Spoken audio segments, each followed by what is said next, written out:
After years of awaiting his destiny on Earth, Kyle Blackthorne has finally come home to face the galaxy's most terrifying mutant monsters and goblin hordes.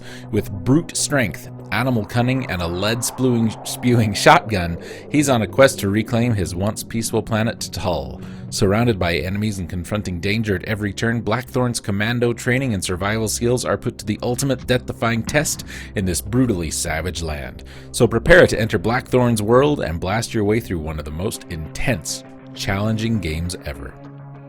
This is Blackthorne from Blizzard Entertainment, published by Interplay, released in 1994. It is an action platformer for the Super Nintendo, and you know, Scarlett's been working on some videos for this, and we actually had this idea where I was going to read the story in the manual in like some big dramatic, you know, movie trailer guy voice, but I think to read the entire story in the book would actually go on longer than the gameplay. I don't know how long this game is.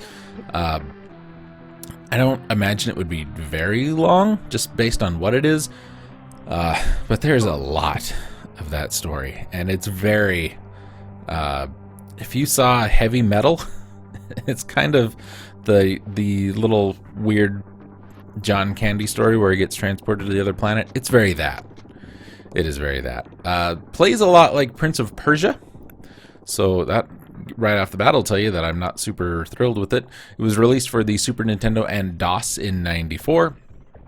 It was also released for the Sega 32X, and in 2013, Blizzard made it available as a free download. It's also apparently available somewhere for the GBA. But yeah, we kind of play a lot like Prince of Persia. There's running, jumping, climbing trees. You have to duck into the background. You shoot your shotgun. You throw grenades and stuff like that. I guess it's a kind of combination of the action sequency kind of stuff in Prince of Persia and more the platforming puzzle aspect of a game like Flashback. So, I mean, it kind of works like that. But, you know, it's not for everybody. Oh, here you go. For the first version, the sprites for game characters were done using rotoscoping, just like Prince of Persia. I love me some rotoscoping. I know a lot of people hate it. I really like it. I think it works really well. Ralph Bakshi, thumbs up, man. There's a Macintosh version, improved the quality by using pre-rendered motion-captured sprites. Interplay was going to port it to the Genesis, but did to the 32X instead. There were plans to port it to the PlayStation and Saturn, but those were canceled. There was a 3DO version showcased at E3 '95, but it was never released. EGM gave it their Game of the Month award, praising its dark tone, smooth animation, complex and intelligent gameplay, and the ability to kill prisoners after getting information from them.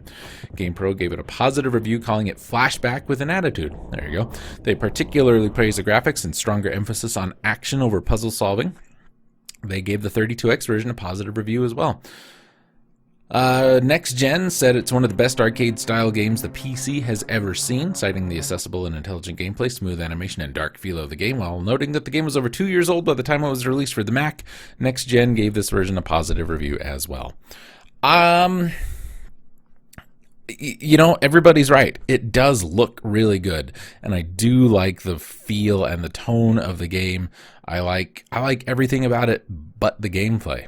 If it was just more of a standard run and gun and none of this weird Prince of Persia kind of stuff, I would have more fun with it. But it's also a Blizzard game, and there's very few Blizzard games that I actually really enjoy that aren't Warcraft or StarCraft. So, or Diablo to a point, I suppose. But that's just me.